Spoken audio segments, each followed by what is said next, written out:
Halo, halo. Halo Pak. Mohon maaf, tadi Bapak terputus dikarenakan jaringan di daerah Bapak kurang stabil. Bapak Ya izin Pak, nggak share screen apa-apa. lagi ya. Baik Pak.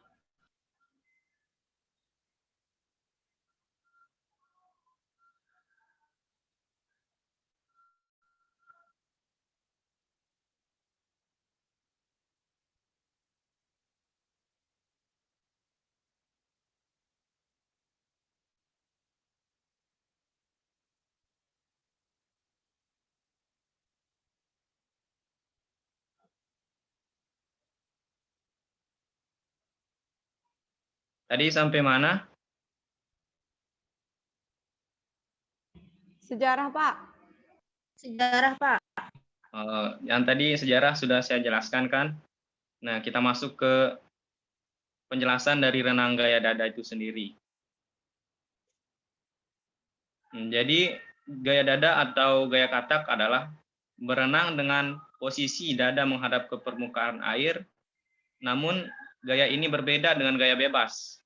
Batang tubuh selalu dalam keadaan tetap menghadap ke dasar kolam.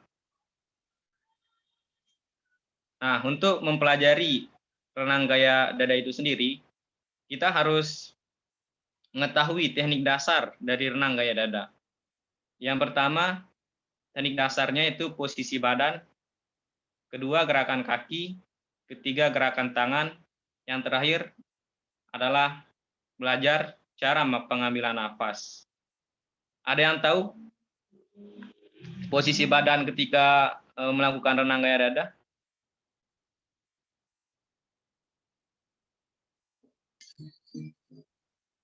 Tengkurap. Nah, ya bisa juga. Jadi langsung saja Bapak jelaskan.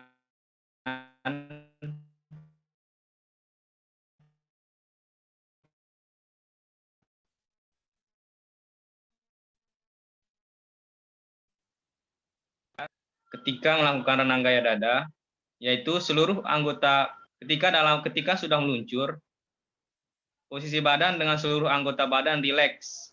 Jangan sampai mengeluarkan tenaga lebih, badan harus horizontal, kemudian meluncur posisi badan relatif di atas dengan posisi kepala kira-kira 80% di dalam air.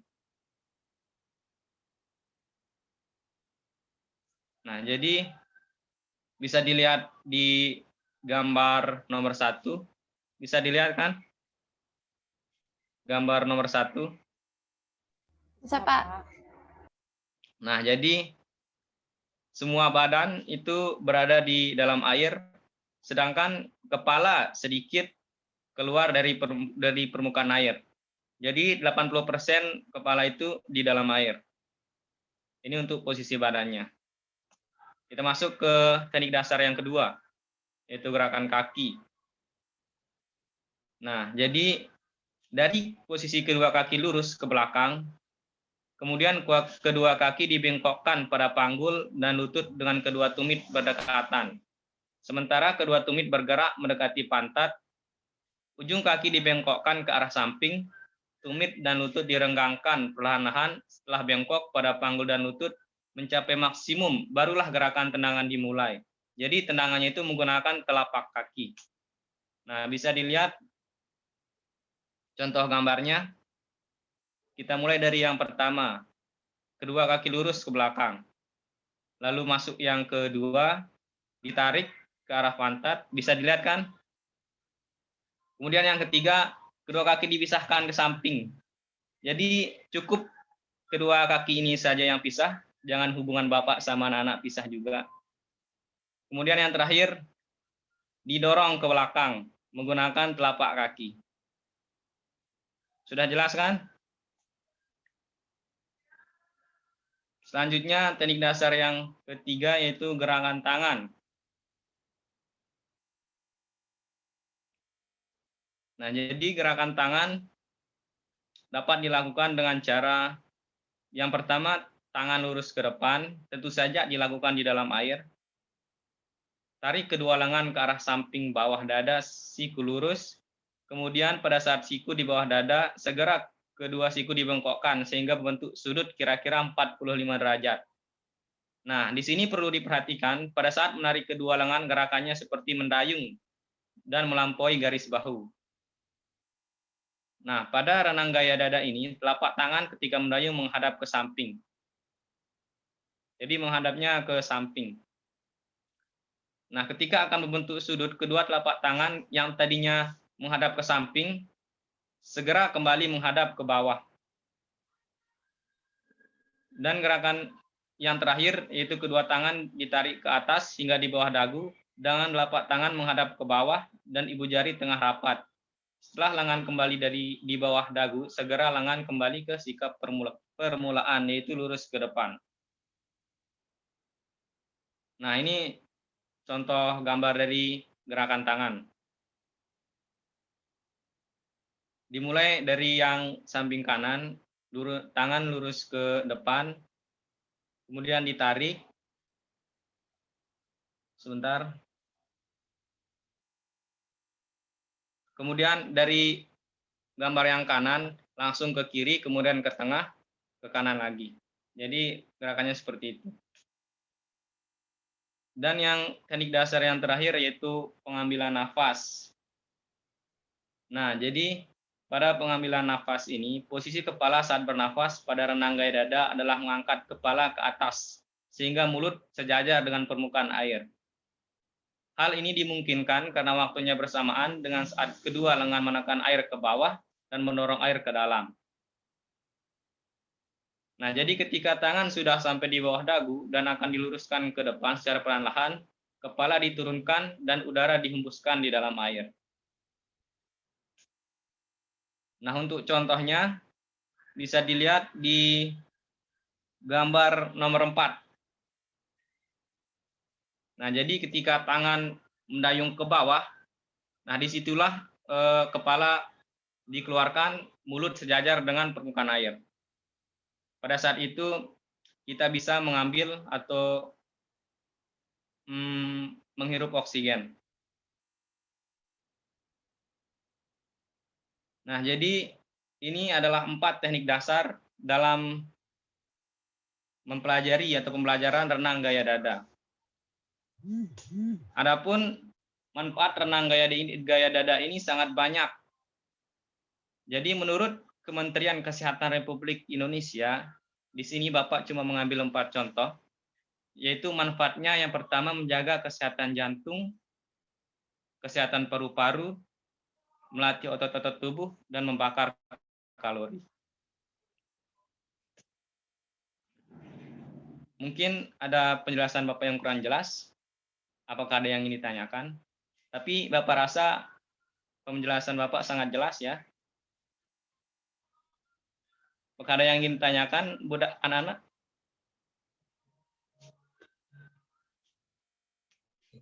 Ada, Pak. Nggak ada? Ada. Nanti itu mau, Pak. Oh, ada. Oh ya, Buru-buru saya kira amat. itu ada. Silahkan, Santi. Santi. Bapak harap itu kan bentar, nggak bisa sebentar. berenang. Sebentar dulu. Bapak harap pertanyaannya itu jangan menyimpang dari materi kita hari ini. Enggak, Pak. Memangnya Oh, Bapak. Biasanya kalau Santi bertanya itu pertanyaannya selalu menyimpang dari materi soalnya. Kapan saya menanya? Saya baru aja nanya, Pak. Kan baru mulai pelajarannya juga. Kapan Bapak ngajar Kan saya? kita sudah ada pertemuan sebelum-sebelumnya. Tadi kan kata Bapak ini Baik, silakan. baru pertemuan. Kita baru Silakan. mulai pertemuan. Jadi saya baru belajar sama Bapak. Oh, baru. Nah, ya, silakan. Bapak jangan buru-buru, Pak. Mau kemana? Oh, mohon maaf di sini di daerah Bapak sudah menunjukkan jam 11.46 dan sekarang hari Jumat. Enggak apa-apa, Pak. Satu doang, saya doang yang nanya. Oh, banyak Kasih juga nggak apa-apa. kesempatan lah, Pak. Silahkan. Bapak, saya itu kalau renang suka kelelep. Terus kalau misalnya renang gaya dada juga, saya sukanya nggak maju-maju tuh, Pak. Gimana caranya supaya renang gaya dada itu maju buat untuk pemula gitu, Pak. Terima kasih, Pak.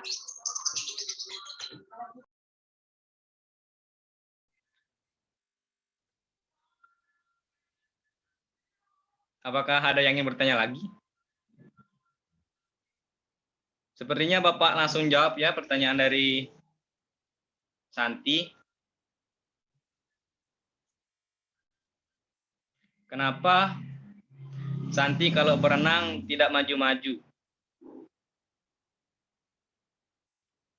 Nah, jadi bisa dilihat di gambar nomor 1. Bisa dilihat kan di PowerPoint-nya gambar nomor 1, Santi? Ya, Pak, kelihatan. Nah, jadi permasalahan yang pertama yaitu terletak biasanya pada posisi badan. Jadi yang seharusnya posisi badan ketika berenang itu horizontal atau telungkup lurus. Nah, barangkali posisi badan Santi ketika berenang itu agak berdiri atau tidak horizontal gitu. Nah, dan yang kedua terletak pada gerakan kaki. Bentar, gerakan kaki. Nah, biasanya dalam gerakan yang sebenarnya, gerakan kaki yang benar dan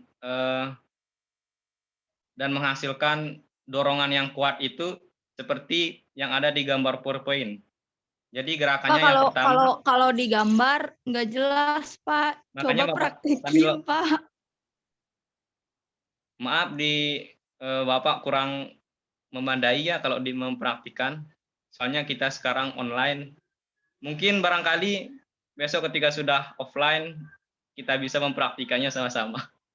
Oke. Jadi yang pertama kaki lurus ke belakang, kemudian ditarik ke arah pantat, kemudian dipisahkan, lalu didayung sekuat tenaga menggunakan telapak kaki. Barangkali ketika berenang, Santi tidak menggunakan telapak kaki untuk mendorongnya. Mungkin itu salah satu alasan kenapa Santi tidak bisa berjalan ketika berenang. Tidak bisa berjalan, maksudnya tidak bisa berjalan ketika berenang. Itu. Emang nggak jalan, Pak. Maksudnya maju kali ya, Pak. Maaf, Pak. Oh ya, maaf. Sorry. Terima kasih sudah mengingatkan. Maksud Bapak itu tidak maju-maju. Oh iya, Pak. Makasih ya, Pak. Baik. Saya Pak, rasa mau sudah nanya, cukup ya. Oh ya, mau nanya silahkan. Pak mau nanya. Bapak, aku mau nanya. Mau nanya. Nah, Iya, Pak. silahkan. Nyambung sama pertanyaan Silakan, Santi. Febri. Kenapa ya? Kalau misalkan renang tuh kadang jadinya tuh kayak berdiri gitu loh, Pak. Jadi kita nggak horizontal. Maksudnya kalau misalkan renang gaya dada ya, kalau misalkan gaya bebas kan kita masih bisa lurus ya, Pak. Tapi kalau gaya dada tuh kenapa ya kita jadi kayak berdiri gitu, Pak? Bisa kasih tahu nggak, Pak, supaya nggak kayak gitu, Pak? Solusinya, Pak, seperti apa? Terima kasih.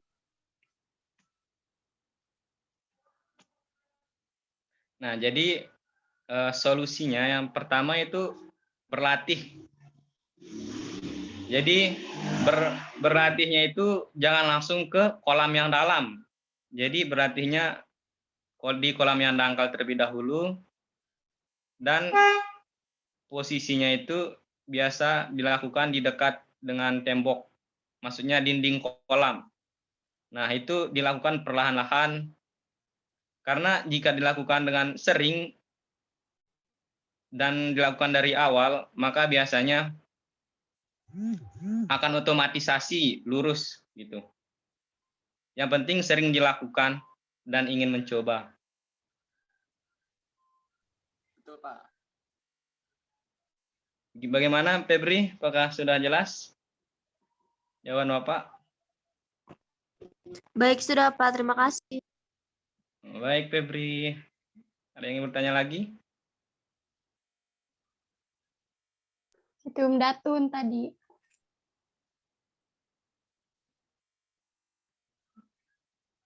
Oh iya Pak, Oh, saya kirain tidak jadi. Oh, silahkan. tadinya nggak jadi Pak, tapi Oh, jadi nggak diingatkan. jadi nih. Jadi Pak. Nggak jadi. Nggak jadi dah. Pertanyaannya, si Bapak. Oh ya, silakan bertanya. Pak, lebih efektif itu kayak habis melakukan gerakan tangan langsung kaki, atau gerakan tangan kayak 1:1 atau 2:1, misalnya gerakan tangan 2 kali baru kaki, atau gimana Pak? Itu lebih efektif dan lebih cepat yang seperti apa? Terima kasih. Sebelum Bapak jawab, mungkin ada anak-anak yang ingin mencoba menjawab. Silahkan.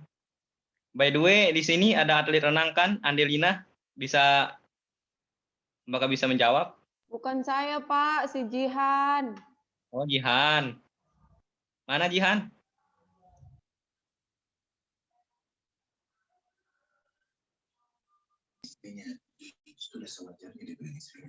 Jihannya nggak hadir ya hari ini?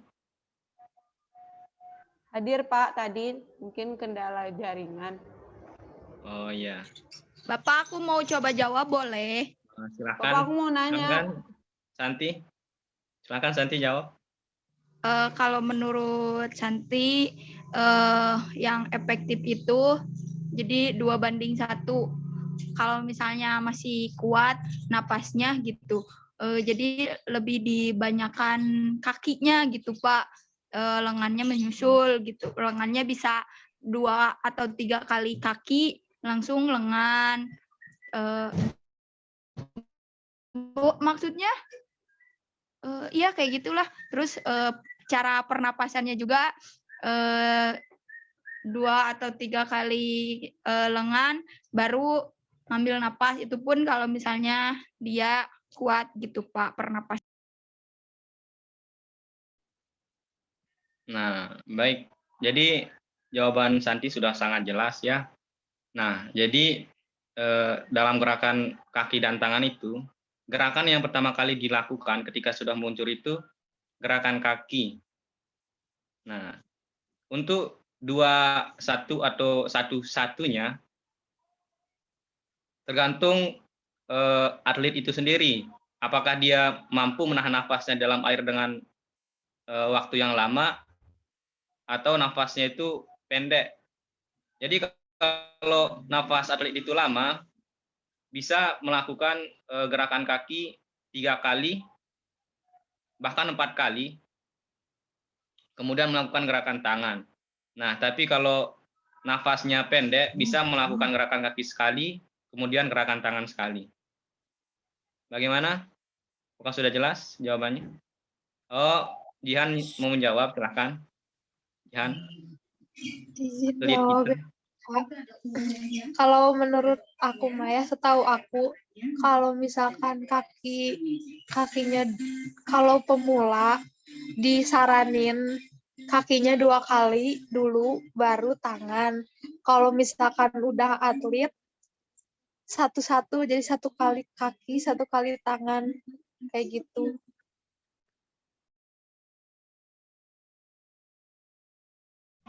Baik, terima kasih jawaban dari Jihan. Bagaimana Siti Umda? Apakah sudah jelas? Jelas Pak, terima kasih kepada Santi, Jihan, dan Bapak Pajar.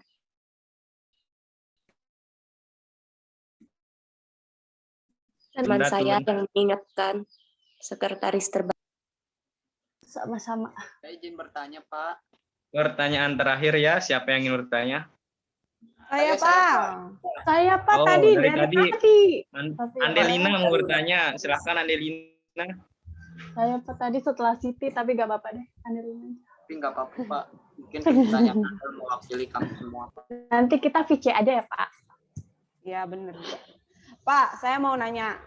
Kan rata-rata tuh orang yang nggak bisa berenang tuh kan, dia tuh rata-rata tuh kayak harus dipaksa bisa gitu, Pak. Kayak misalnya dia tuh dibiarin kelelep dulu gitu. Itu menurut Bapak gimana sih, Pak?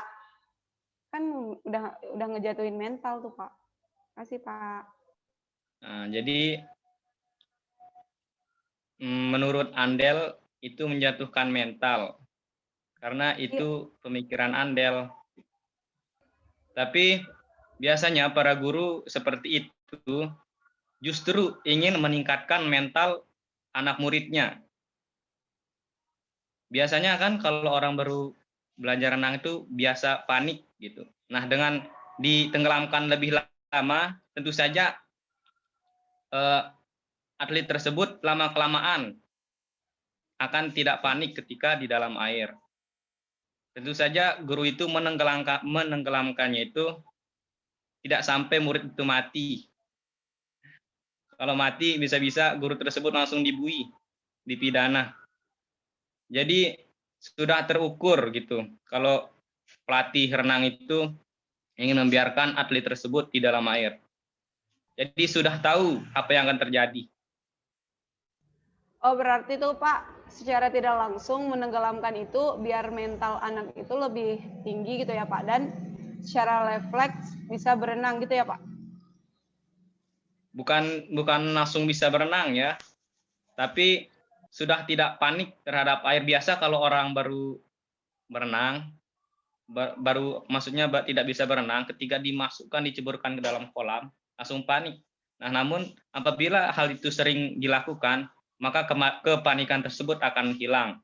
Dan lama-kelamaan murid tersebut berani untuk belajar di dalam kolam tersebut. Dan lama-kelamaan murid itu akan bisa mengambang. Jadi seperti itulah prosesnya. Bapak izin menambahkan. Ya, terakhir ya ini ya, silahkan Siti Unda.